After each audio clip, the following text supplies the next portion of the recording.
children from ages 4 through the 2nd grade can meet Miss Shelley over here. Hi, Dottie Dot.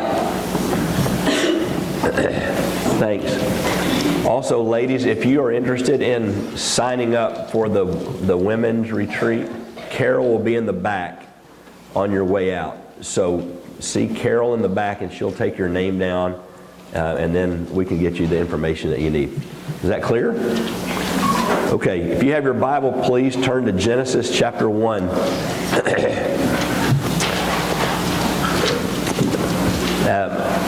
I've been praying for months now about kind of the direction God wanted us to go when the new year started, and I just really felt like that we were supposed to just start at the beginning and take off, and so that's where we are. And we've been going several weeks, and we're just to verse 5. So I'm going to try to get a little further down the road today. So also quickly, what we're doing is we're using Wednesday nights to keep going, okay? So one of the things that I was going to get to today, we'll get to Wednesday night, but it's in the area of boundaries, and you'll see in a minute what I'm talking about there, okay? Genesis chapter 1. This is day 2 in the creation.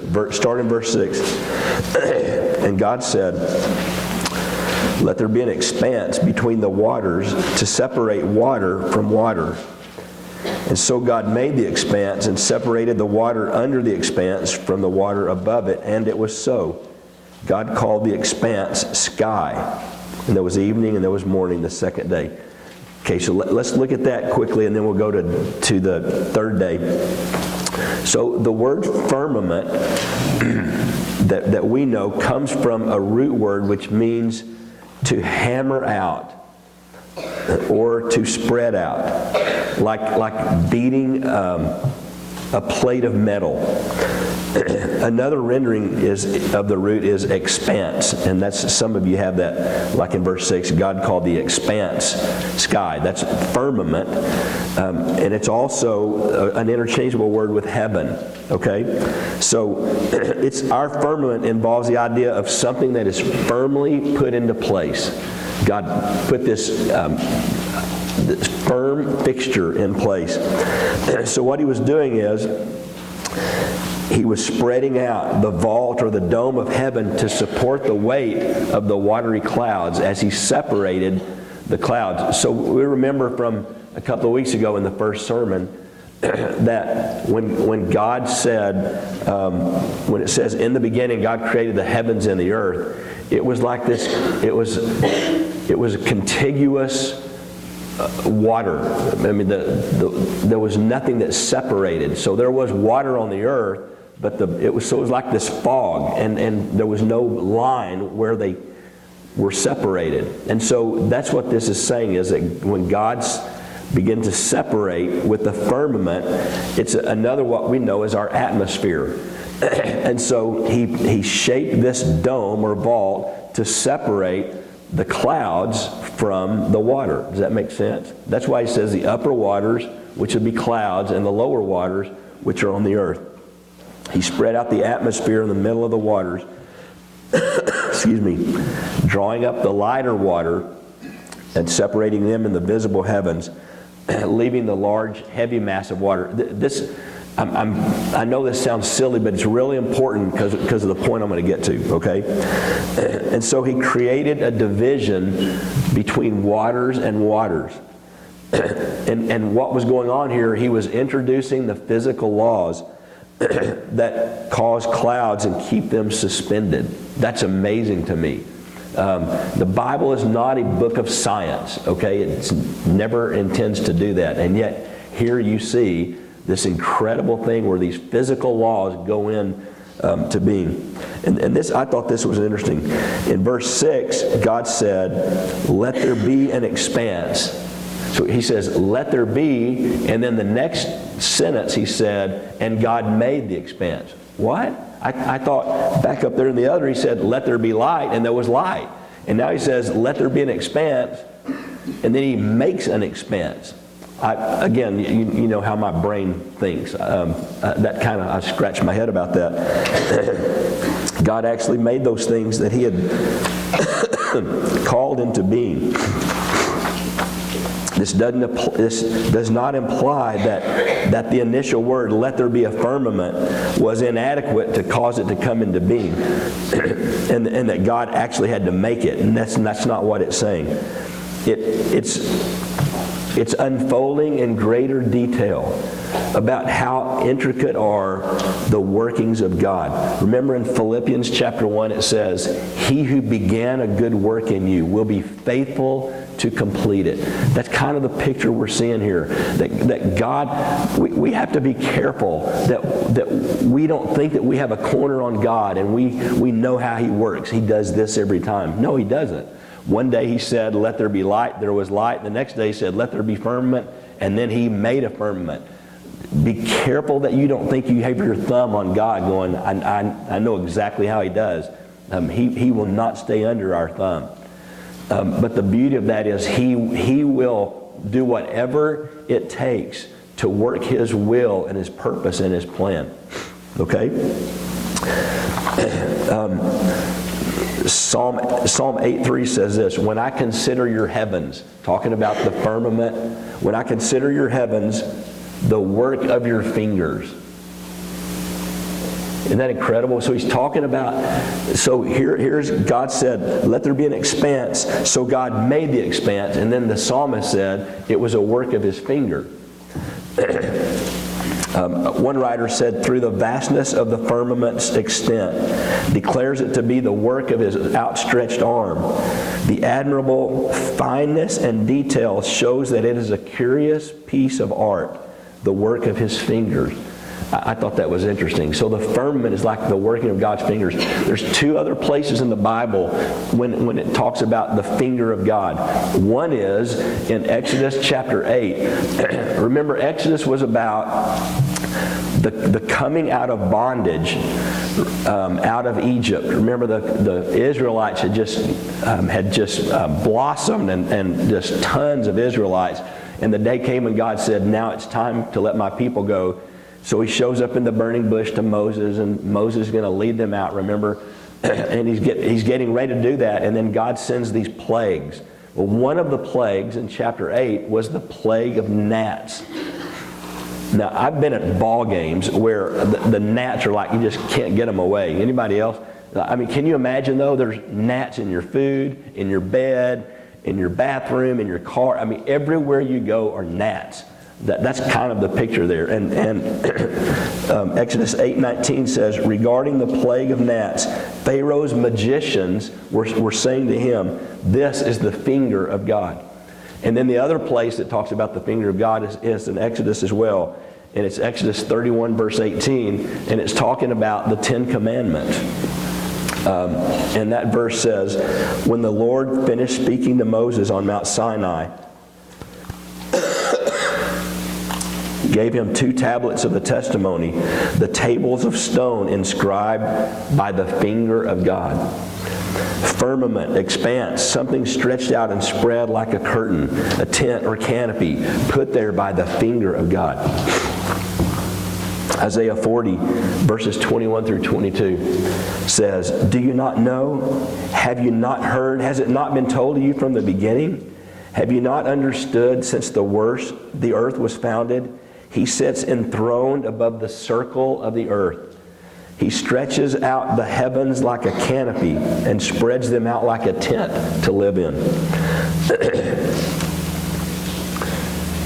Go to Psalm 19, please.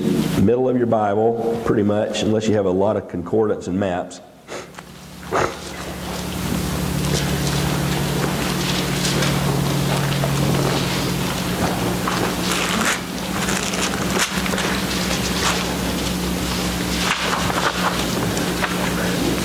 Okay, so here again is the idea of firmament or heavens. Psalm 19, let's start in verse 1 and read the first 4 verses. The heavens declare the glory of God. The firmament, the atmosphere, the heavens declare the glory of God. The skies proclaim the work of his hands. Day after day they pour forth speech, and night after night they display knowledge. There is no speech or language where their voice is not heard. Their voice, or the translation I like says their line.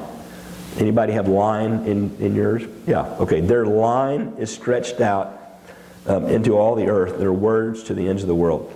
So basically, here's what's going on.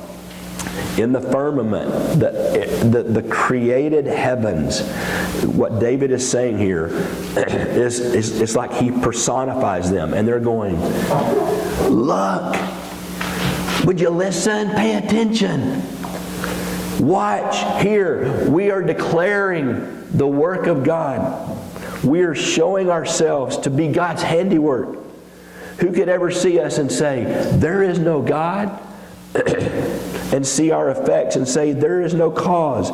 We could not make ourselves. Okay, but it's saying here, the heavens declare. They're talking, in other words, okay? So this kind of things they're saying. We could not make ourselves. That's a contradiction. We could not have been produced by, what is this? This is funny. A casual hitting together of atoms. That's absurdity, is what they're saying. We were formed by the finger of God, our Creator, the eternal mind, the infinitely wise, the powerful and good God. And when you see our brightness, you see that He is light. That's what they're saying. When you notice how wide and vast the extent of who we are, you realize His immensity. When you observe our height, you get a glimpse of His transcendency and sovereignty. When you think about our influence upon the earth, you're awestruck at His dominion, His providence, He is infinitely perfect. We declare the glory of God and proclaim the work of His hands. And then I love this in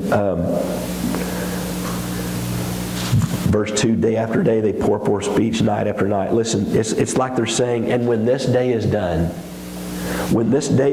and we have exhausted ourselves showing forth His excellencies, it will be night's turn. We are like two parts of a choir, alternately chanting back and forth the praises of God. Like the day has a turn and then the night has a turn. That's called an antiphony.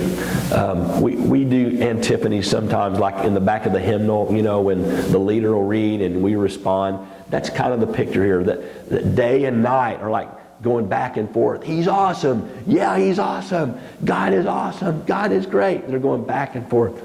And then it will be tomorrow's turn, picking up where we have left off, showing something new of the character of God. And tomorrow's turn will be bringing new mercies. Remember that verse that says His mercies are new every morning? Tomorrow we'll share its testimony through us of the goodness and kindness and beauty of the heart of God. And the stream of our speech goes on and on in a flow that is never broken. I remember as a kid, I'm going to leave this a minute. I can remember as a kid just laying in the back of my pickup, my dad's pickup, just staring at the stars and look, just for hours and hours and hours. And then when I first began to understand about atmosphere, it was during I was like I always wanted to be an astronaut.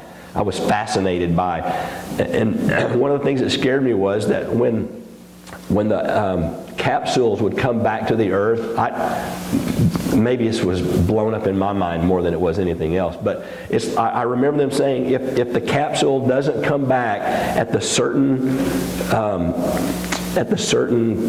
what's the word? Angle, thank you. If it doesn't come back to a certain angle, if it comes too straight in, it'll burn up. If it comes in too flat, it'll skip off and be out in space forever and ever and ever. That's my whole, when I remember first starting to hear about atmosphere. The stream of our speech goes on in a flow that is never broken. And though what we utter is not common speech, it is without sound and no articulate voice is heard. And yet still it is shaped in the language of the soul. For that's where we hear that. And then that last one where I said I like this, and our line is gone out. What the picture there is like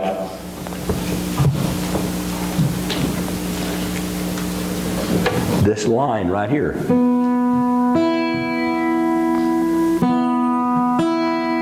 It's like this stretched string that makes music. It says our line has gone out. A string stretched out to emit a musical sound meant to be sung to in response. Listen, the line has been stretched out from the heavens, and it's playing a note, and it's meant to be responded to. That's what worship is. It is getting in on the line that is stretched out in the heavens where God's playing and we respond. Poetry, music, song are the audible responses of man to the inaudible music and voices of the day and night. It's God's music delighting man and man's music adoring God as we respond back to Him. And so it's like they're saying, sing with us, worship with us, join us day after day, night after night, declaring the glory of our Creator. Okay, let's go to day 3.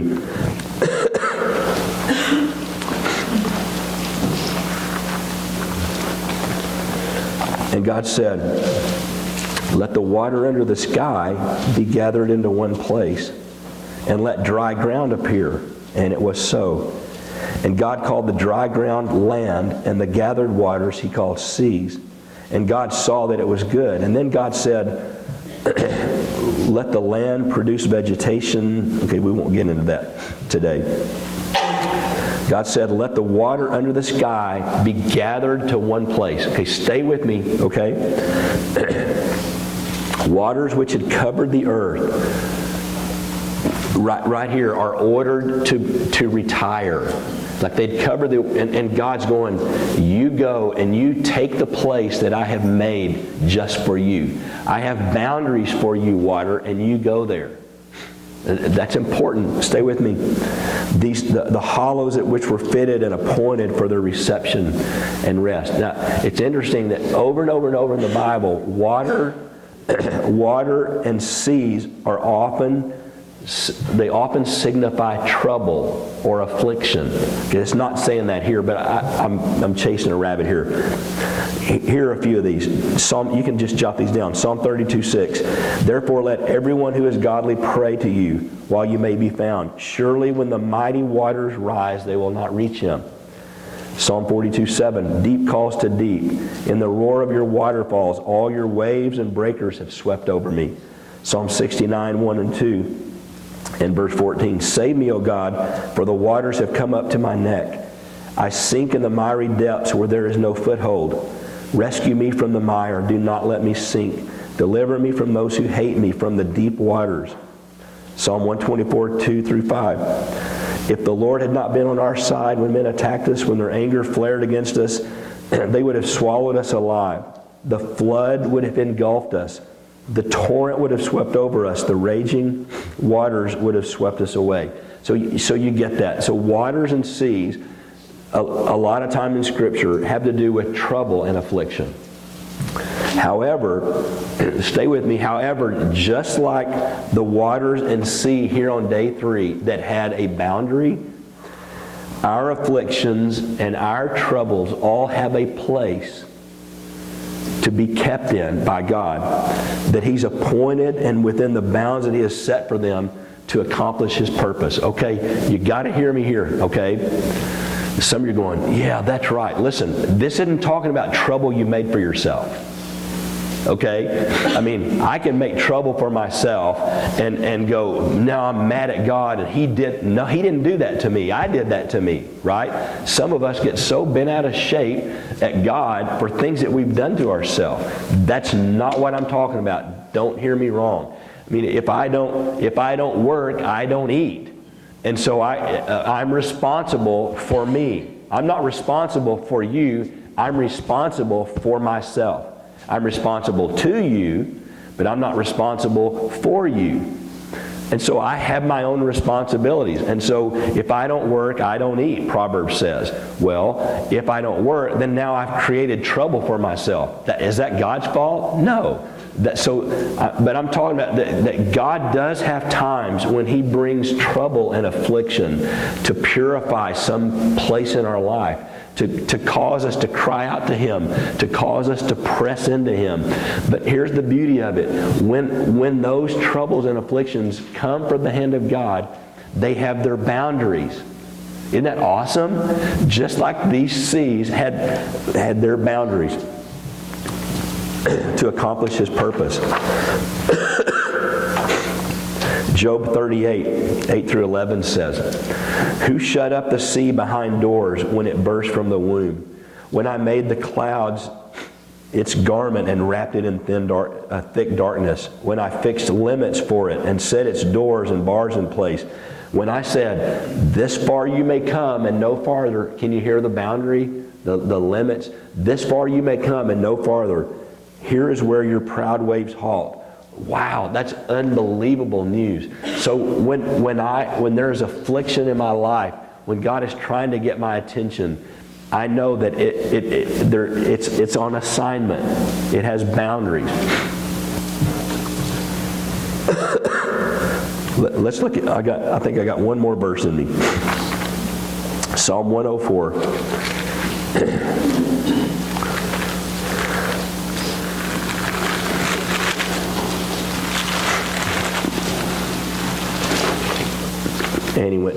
Annie went to a Bible study last night, and she came home talking about, well, I was in bed when she got home, but this morning she was talking about, they were making jokes about how I run all over the stage and stuff.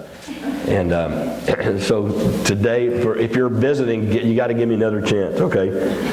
Not much on run. In fact, this morning, like right before we left, I coughed real bad and I tweaked my back. So I mean, it's to ache and pain anyway, and then I cough and I tweaked my back. Like, good grief. Okay. Psalm 104, start in verse 6. Oh, I love this psalm. "You covered the earth with the deep as with a garment, and the waters stood above the mountains. But at your rebuke," he's talking about Genesis 1, "but at your rebuke the waters fled.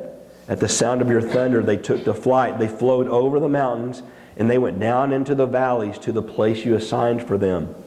You set a boundary they cannot cross. Never again will they cover the earth. He makes springs pour water in the ravines. It flows between the mountains. They give water to the beasts of the field. The wild donkeys quench their thirst. The birds of the air nest by the waters. They sing among the branches. He waters the mountains from His upper chambers." That's the upper cloud. "The earth is satisfied by the fruit of His work." Let me show you 3 or 4 things right here, and then we're done. One is my afflictions, the affliction that God brings in my life, the trouble that God puts in me to get my attention. They have an assignment. Verse 8, look at that. "They went to the place that you assigned for them." So there is a specific assignment. Secondly, these troubles, not the ones I cause, but the one He brings, have a boundary they cannot cross, and He will not let them cover me. Verse 9, "You set a boundary they cannot cross. Never again will they cover the earth." So there's this picture there of, excuse me, they have a boundary that you can't cross, and He will not let them cover me. But I have to see them for what they truly are. Okay? They are designed, in verse 11, some of you are going to go, that's a stretch. They are designed to quench something in me. And if I yield and let them do their work, I'll be satisfied, verse 13. See, God's afflictions are not the same as the ones I create for myself. I create my own trouble and then blame God. And here's the reason. It's because I don't have boundaries in my life. Some of us, we create trouble and affliction for ourselves because we don't have boundaries. And that's what we're going to look at Wednesday night. How to have boundaries in your life. It's more of a practical thing. How to say no. How to boundaries show Stony, and my boundaries show Stony where I end and where he begins. There's a boundary, and we're going to talk about that on Wednesday. So Wednesdays are a lot of fun. The suppers are always good. It's a neat time of fellowship. Well, I hope you don't feel like your time was wasted. I started to go, I may call, but I don't know who to call. Who's going to preach? Some of you are going, you should have just called it off. No, I'm playing. You know what? The truth is, I just have to see you. I really do. I love you so much, and I'm so thankful for you. And I know I say this a lot, but I really mean it. I'm so grateful to get to walk life with you.